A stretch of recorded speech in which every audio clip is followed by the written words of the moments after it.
Sa iba pang balita, mahigit 2,000 ARBs o Agrarian Reform Beneficiaries ang nakatanggap ng higit 6 na milyong halaga ng farm machineries and equipment sa probinsya ng Marinduque. Ang mga detalye sa report ni James Galange. Namahagi na mahigit 6 na milyong halaga ng farm machineries at equipment ang Department of Agrarian Reform sa Agrarian Reform Beneficiaries sa probinsya ng Marinduque.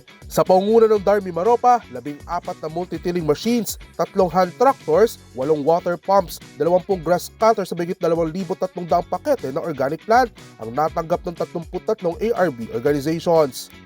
Ayon kay DAR Regional Director Attorney Marvin Bernal, ang pagpapalakas ng mga ARB ay isang paraan ng kagawaran para baguhin at paunlarin ang pamumuhay ng mga komunidad.